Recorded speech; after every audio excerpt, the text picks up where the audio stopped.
meus irmãos, vocês já me conhecem. Eu sou Bernardo Videira. Agora meu avô vai falar sobre a história de Israel. Vocês conhecem a história de Israel? Dentro da história de Israel, existem várias divisões. A história de Israel, a história da formação de Israel, a história da divisão em dois reinos do norte e do sul, e a história do judaísmo propriamente dito. Aí, então, você conhece todos os detalhes da história de Israel? Exatamente isso que o meu avô vai ensinar na próxima matéria, História de Israel, não percam. Muito bem, Bernardo, nós já falamos então, recapitulando, já falamos sobre os casamentos de Abraão com Sara, o casamento de Abraão com Agar e o casamento de Abraão com Quetura. E que desses casamentos saíram os seus filhos Isaque, Ismael, Zinran, Joksã, Medã, Midian, Isbaque e Suã, e que formaram várias nações, dessas nações muitas existentes até os dias de hoje. Falamos também a respeito da linha da história, quando tudo começou e Noé desceu da arca e seus 3 filhos formaram então o que nós conhecemos como Europa, Ásia e África. E aprendemos que o nosso querido Abraão, ele vem da linhagem de Sem, era um semita. E quando Abraão atravessa o rio Eufrates para o lado de cá, ele sai da Mesopotâmia e vem para as terras de Canaã, eles recebem o nome de hebreus, aqueles que vêm do outro lado, porque eles eram criadores de ovelhas, de cabritos, e passeavam, andavam errantes pela terra, e aqueles que viviam de forma... Aqueles que viviam de forma sedentária, com todas as suas fazendas organizadas, com as plantações todas bonitinhas, de repente chegam os hebreus e aí os animais comem tudo aquilo. Então a palavra hebreu passa a ser uma palavra pejorativa, era uma palavra que dizia a respeito de um povo ruim, um povo que não era muito bem querido, né? Através disso, então, esse nome vai ser conduzido, os filhos de Abraão passam a ser conhecidos como os hebreus. Até que vem Jacó.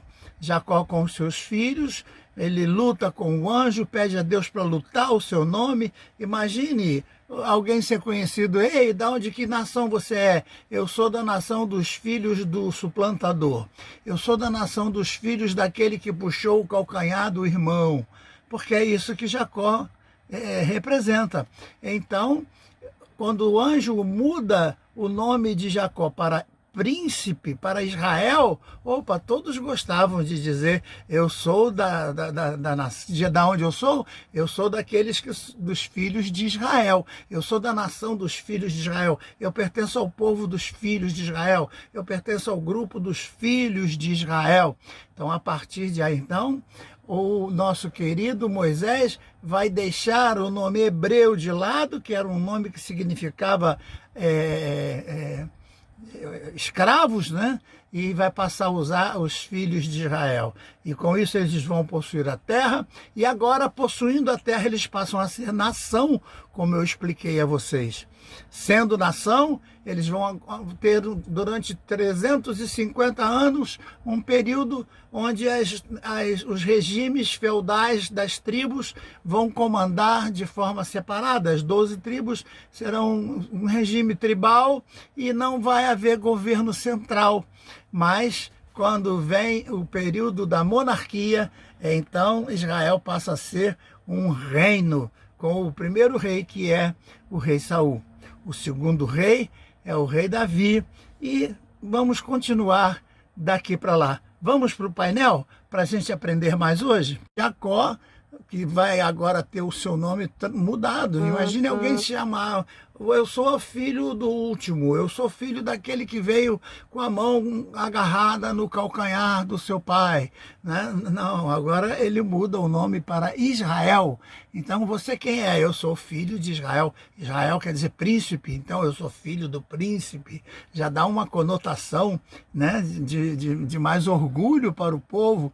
Então eles vão deixando de lado a nomenclatura hebreus, eles vão deixando um pouco de lado essa questão, e a partir de Moisés você vai encontrar os filhos de Israel sendo conhecidos como filhos de Israel. Expliquei a vocês que Levi não recebe terra, e as terras que seriam de José vão ser distribuídas para Manassés e Efraim. Então, nós vamos ter as tribos da seguinte forma: a tribo de Rubens, tribo de Simeão, tribo de Judá, Isacar, Zebulon, Dan, Naftali, Gade, Asser, Benjamim, Manassés e Efraim. Essas são as tribos de Israel. Veja que Levi, embora seja chamada de tribo dos levitas, mas ela não tem terra, ela não possui propriedade, ela só vai trabalhar para cuidar do templo, para que o culto possa acontecer. E José, que declinou, logicamente, acabou, né, ficando com duas tribos, porque os dois filhos dele é que vão herdar tudo isso, certo? Aí vem o nosso querido Moisés, que vai tirar esse povo do Egito já com um novo pensamento, não mais de hebreus, não mais com aquele pensamento de estigmatizado, de escravo, hebreu, daquele povo ruim, aquele povo indesejado. Não, agora nós somos os filhos do príncipe, os filhos de Israel, certo? E eles vão sair do Egito, como eu disse a vocês, por volta de 1450, e eles vão então, através de Josué, entrar na terra depois da morte de Moisés. É Josué quem vai entrar na terra, e é Josué quem vai fazer com que esse povo seja uma nação propriamente dito, quando ele invade a terra. Então Josué, por volta ali de 1450, ele vai invadir todas aquelas terras, e dali então, depois da morte de Josué, vem o período dos juízes, que são 350 anos, onde Deus vai levantar 15 juízes para governar durante períodos específicos, só enquanto eles estavam em crise, e depois que a crise acabava, tudo se acalmava, cada tribo voltava para sua terra e continuavam de forma a viver. Então era um regime anárquico, eles viviam numa anarquia, cada um fazia o que bem entendia, cada um vivia do seu jeito, e só se uniam quando precisavam guerrear. Então, nesse período, essa nação existe, mas não é um reino, porque não há um rei. Então, se você for pesquisar na história a história do reino de Israel, você não vai contar com esse período. E é por isso que muitos livros esquecem desse período de 300 e poucos anos, onde os juízes, 15 juízes, fizeram grandes coisas na presença de Deus para Israel. Teve juiz que fez durante um pouco período de tempo, e teve juiz que ficou bastante tempo reinando sobre Israel e comandando Israel. Muitos reinaram sobre Israel toda, e outros reinaram muito mais dentro daquela área da tribo a que ele pertencia. Mas foi um período de 350 anos que não pode ser deixado de lado. Então vem a monarquia, que aí sim se começa a contar a história de Israel como nação. Então, se você for pesquisar a história dos hebreus, você tem que começar lá com Abraão. Se você for começar a estudar a história dos filhos de Israel, você vai começar com Jacó, né? A história começa com Jacó. Mas se você for pesquisar a história do reino de Israel, você tem que começar com Saul, porque ele é o primeiro rei, né? Então vejam como as coisas confundem, porque existem livros que narram a história dos hebreus, tem livro que narra a história de Israel, tem livro que narra a história do reino de Israel. Então você tem que ter cuidado com o título e com a intenção do autor. E muitos desses autores são ateus, eles não aceitam muito a história verdadeira bíblica de Israel. Então, infelizmente, eles distorcem bastante. E tentar tirar Deus da história de Israel é um pecado mortal, né? E transformar todos os grandes milagres que aconteceram na história de Israel, eles transformam em fenômeno. Então foi um fenômeno que aconteceu, não foi um grande feito da parte de Deus, um milagre grandioso que aconteceu, né? O segundo rei vai ser Davi, que vai praticamente fazer com que o reino cresça e se expanda e se transforme praticamente no império, porque ele vai tomar toda a terra dos filisteus, beirando o mar, vai descer até o Egito, tomando toda a parte do Monte Sinai, atravessando o Golfo de Acaba, ele passa para a terra de Edom, dos Edomitas, e sobe para as terras de Amon e de Moabe, que são hoje a Jordânia, chega até a Síria, que hoje, onde estão as colinas de Golã, inclusive hoje houve um bombardeio essa semana, Israel teve que bombardear algumas construções que estavam sendo feitas lá, porque a intenção dos sírios, da Síria é fazer com que o Jordão desvie o seu rumo. Ora, se as águas do Rio Jordão não passarem por Israel, vai ser um problema sério. Imagine a única fonte de água que Israel tem, além da dessalinização que eles estão conseguindo fazer, né, tirar o sal da água do mar, mas a única fonte de água que Israel tem é o Jordão. Se eles conseguem desviar o Jordão, por isso que a Síria tem tanto interesse nas colinas de Golã. Mas eu vou explicar isso mais tarde, quando a gente estiver falando em Israel nos dias de hoje. O que vai acontecer depois do nosso querido Davi é que ele vai fundar Jerusalém, estabelecer então um núcleo para o seu império, e a cidade de Jerusalém vai ser usada não só para a sede do governo, ele vai estabelecer o Monte Sião, que fica ao lado do Monte Moriá, como sendo o lugar do seu castelo, vai construir ali o seu castelo, e de lá do Monte Sião, a mais ou menos 800 metros, ele vê a planície de onde ele sonhava construir o templo, mas ele não vai construir, porque Deus não vai deixar, porque ele tinha sangue em suas mãos, como o texto bíblico diz. Então o que vai acontecer é Salomão quem vai construir o templo, né? Embora Davi traga a arca para ficar ali naquela propriedade, e era importante aquela propriedade, o Monte Moriá.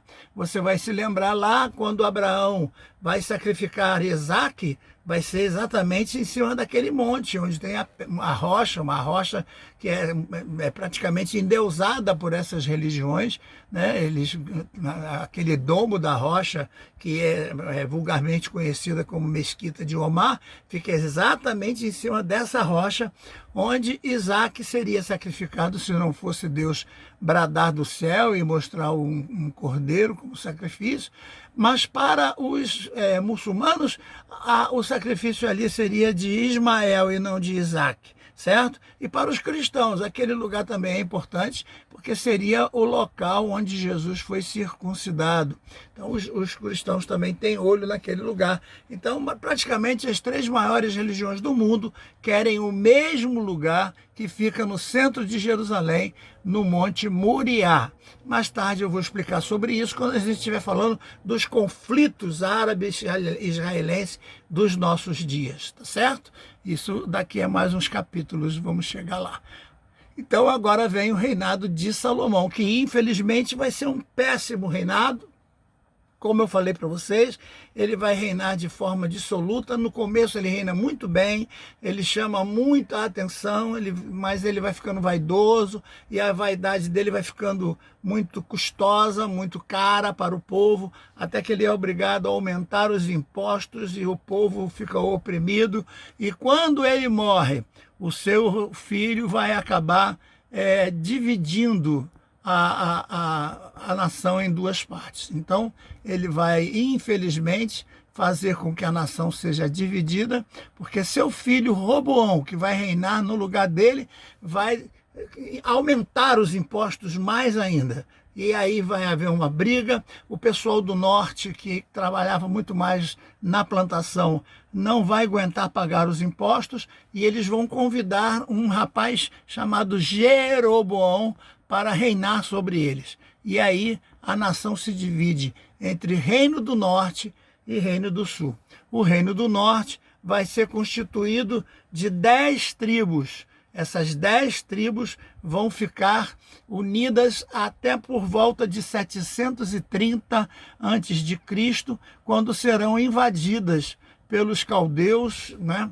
E vão ser destruídas pelos caldeus. Mas eles vão compor, então, o chamado Reino do Norte, ou Reino de Israel. O Reino do Norte, no início, não terá capital, depois é que eles vão pegar Samaria e elevar a condição de capital. Então, a partir de Samaria ser capital, o povo do norte passa a ser conhecido como samaritanos.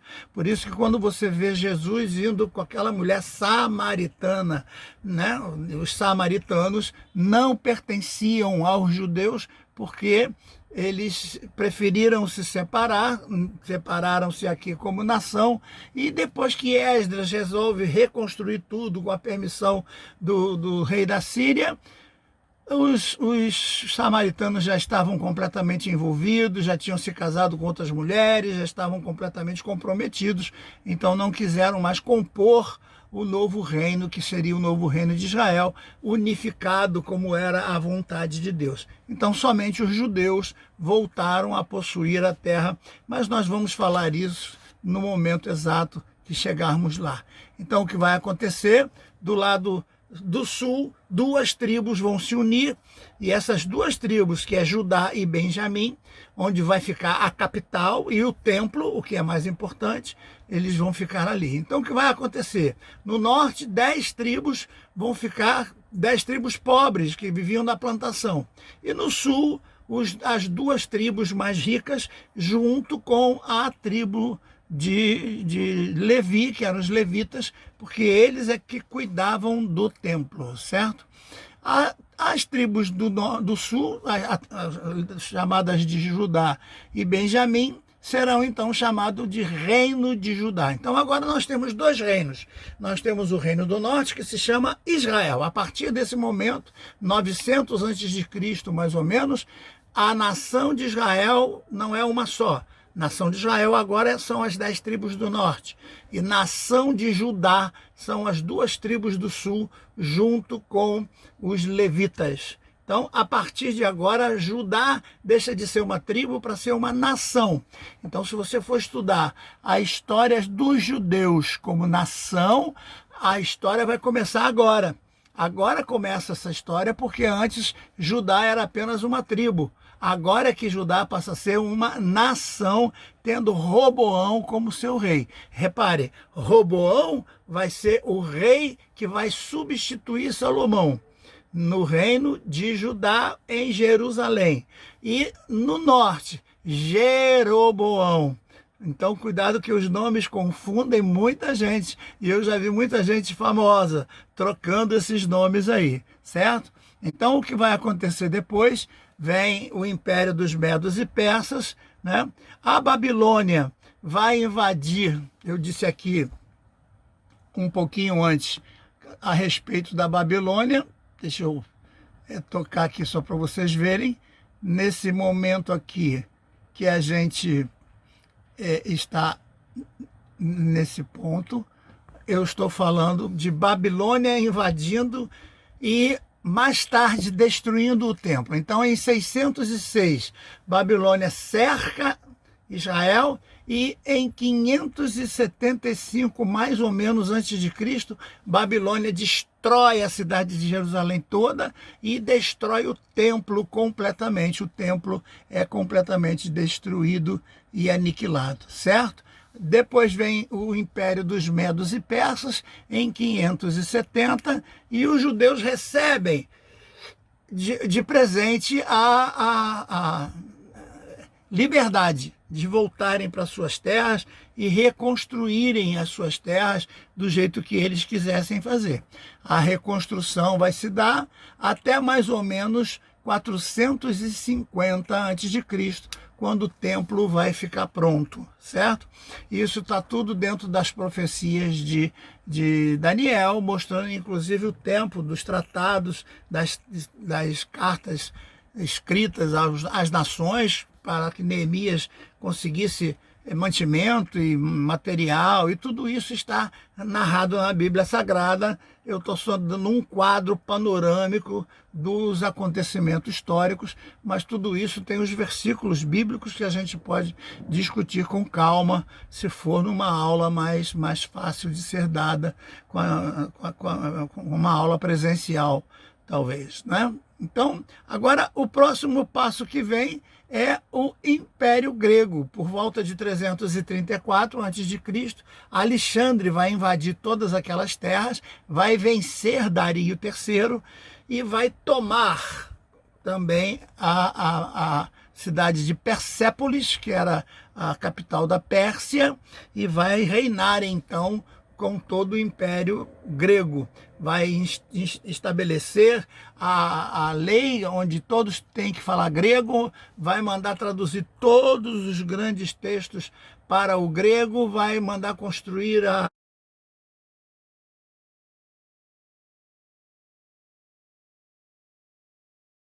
Então, como nós estamos vendo, percebendo aqui, do lado de Israel vai ficar apenas 10 tribos, como eu falei, 10 tribos do norte. A capital será Samaria, mais tarde será Samaria, né? E por isso que eles passam a ser chamados de samaritanos, por causa da capital Samaria. Este reino, chamado Reino do Norte, é reino de Israel, agora é um reino chamado Israel, vai ser atacado por volta de 730 a.C. e vão se misturar entre as nações, vão se perder. Hoje é muito difícil você saber quem é da tribo de Dan, de Zebulon, de Naftali, enfim, de todos esses aí. Mas ao lado do sul, eles permanecem fiéis em Judá com Benjamim. Então o reino chamado do sul, com 2 tribos, Judá e Benjamim, e os levitas, eles vão formar o que nós conhecemos então de Reino do Sul. Então o que é que vai acontecer? Judá vai ser o Reino do Sul e Israel é o Reino do Norte. Agora são 2 nações, uma brigando contra a outra. Então você tem o Reino de Judá com um rei chamado Roboão e o Reino de Israel com outro rei chamado Jeroboão. Não confundam os nomes porque são bem parecidos. É importante você entender que a cidade de Judá, o reino de Judá vai ter como capital a sua grande Jerusalém, certo? E o templo vai ficar do lado deles ali, construído direitinho, com orgulho, e já os samaritanos não terão templo, eles terão que fazer lá como o Jeroboão resolveu fazer. Ele vai lá em Dan e faz uma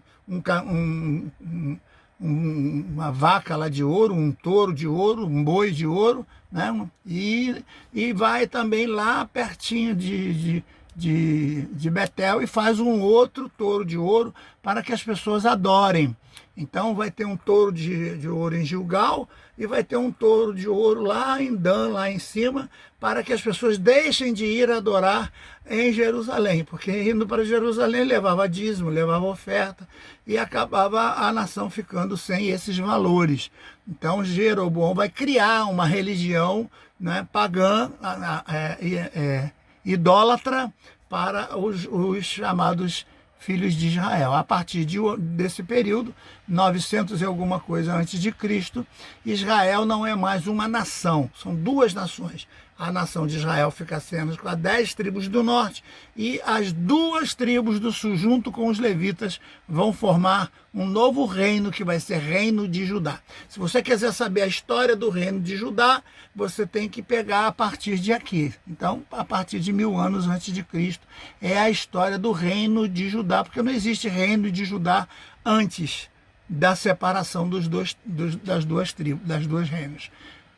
Então, vem a Babilônia, invade os judeus por volta de 606, mantém muita gente escrava naquela situação, e por volta de 575 a.C., a Babilônia resolve invadir também Jerusalém, destrói o templo, aniquila com tudo, leva muita gente para o cativeiro e destrói completamente tudo aquilo. o tempo passa e o que vai acontecer? Vem um outro período, que é o Império dos Medos e Persas, onde em 570 os judeus passam a ter a posse da terra. Então o rei Ciro assina lá um decreto, mais tarde Artaxerxes também vai assinar o decreto para Neemias, para que esse povo volte a reconstruir a cidade de Jerusalém, volte a reconstruir o templo, mas sendo eles judeus. Então agora no cativeiro babilônico e persa, os judeus passam a ser chamados de judeus e a religião que eles professam passa a ser conhecida como judaísmo. Que religião é essa? A religião dos judeus. Então é o judaísmo. Que músicas são essas que vocês estão cantando? São as músicas do judaísmo. Porque antes desse período, qual era a religião de Davi? Não era judaísmo, não existia o nome judaísmo. Qual era a religião de Salomão? Qual era a religião de Sansão? Qual era a religião de Samuel? Qual era a religião de Abraão? Qual era a religião de Jacó? Todos eles tinham a mesma religião, os mesmos sacrifícios, os mesmos conceitos, o mesmo Deus, a mesma cultura, mas o nome judaísmo só vai surgir no cativeiro babilônico. Então, se você for estudar a história do judaísmo, você só vai encontrar uma origem no cativeiro babilônico. Por isso que a maioria dos livros dizem que o cativeiro babilônico deu origem ao judaísmo. Realmente, porque quando eles se viram presos, se viram acuados, se viram com toda a maioria do povo morto, né, destroçado daquele jeito. Então só teve um jeito, se voltar para Deus. E nesse período, então, vai acontecer um fenômeno entre os judeus escravos. Vai começar o que nós conhecemos como profetismo. Vão surgir muitos profetas nesse período, entre 600 a 450 a.C. Vai ser um período chamado como profetismo, porque muitos profetas surgirão para reanimar esse povo, para trazer esse povo de volta para a sua religião histórica, que seria o Deus da Bíblia, o Deus da história, o Deus de todos, né? De Abraão, de Isaac e de Jacó. Vai surgir também um segundo fenômeno que vai ser o sacerdotismo, porque vão saber quem é que é da tribo de Levi, quem é que pode fazer, para comandar os cultos. Nesse momento não tem templo, então vamos construir sinagogas para a gente poder fazer os cultos. Então é nesse período que as sinagogas são construídas para que o povo possa adorar a Deus e ter os seus sacerdotes. E os textos, como é que nós vamos fazer? Nós não temos os textos, a maioria dos textos estão destruídos. Então vai surgir o terceiro fenômeno, que é chamado escribismo. Então os escribas, os sacerdotes, tão atacados por Jesus, que vão se tornar os doutores da lei, aqueles que sabem muito sobre a lei, porque são os escribas que vão refazer todos esses textos. Eles são agora os responsáveis de toda essa história que nós estamos vendo aqui sendo colocada para vocês nesse pequeno estudo. É importante que você acompanhe para que você entenda esse período como um período de reavivamento judeu. Nesse período não tem mais Israel. Embora muitos ainda usassem a expressão verdadeiro israelita. Eu sou um verdadeiro israelita. Porque a expressão verdadeiro israelita era aquele que sonhava com uma pátria unida de volta, que Deus unisse novamente as duas nações, que Deus transformasse o coração do povo para que eles deixassem de ser divididos entre Israel e Judá.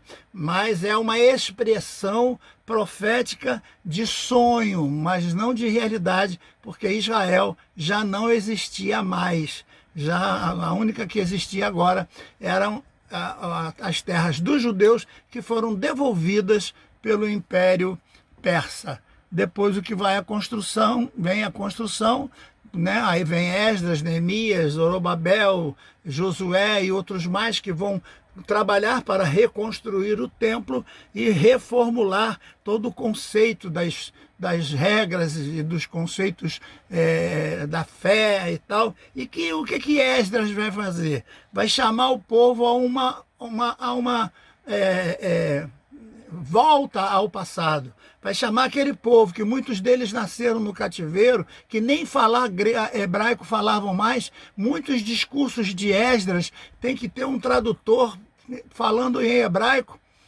Esdras falando em hebraico, tem que ter um tradutor traduzindo para o aramaico, porque a maioria dos judeus que nasceram no cativeiro não sabiam mais falar a língua matria, a língua mãe, a língua dos seus antepassados. E Esdras faz questão de pegar tudo isso, traduzir tudo isso para o hebraico, trazer tudo para o hebraico de novo e fazer os cultos em hebraico. E isso vai ser um trabalho bem grande de Esdras com relação à tradução desses textos todos para essa nova fase do reino de Judá, certo? O próximo passo, então, é que com Alexandre o Grande, Alexandre vai vencer a guerra contra Dario III e vai tomar Persépolis e vai estabelecer, então, a partir de agora, a língua é o grego.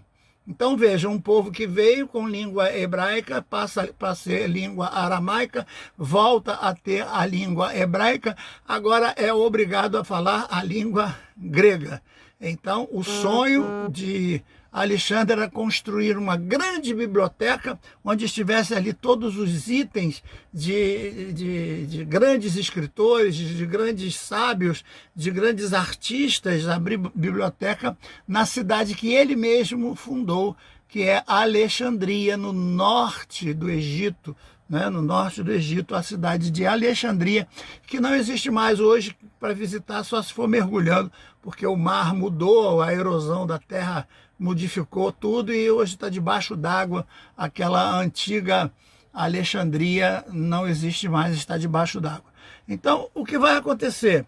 Ele vai estabelecer o grego como sendo a língua oficial. Todo mundo tem que aprender a falar grego. E aí vem um outro período terrível, que é o período de Antíoco Epífanes, ou Epifânio, que eu vou deixar para a próxima aula, para nós conversarmos sobre esse indivíduo. Antíoco Epífanes, ou Epifânio, vai ser o camarada que nós vamos ter que falar muito sobre ele. Esse indivíduo aqui, olha, nós vamos ter que falar sobre ele com muita calma, porque a partir daqui muita coisa vai surgir, certo? Espero vocês na próxima aula, se Deus assim nos permitir. Que Deus te abençoe. Fiquem na paz.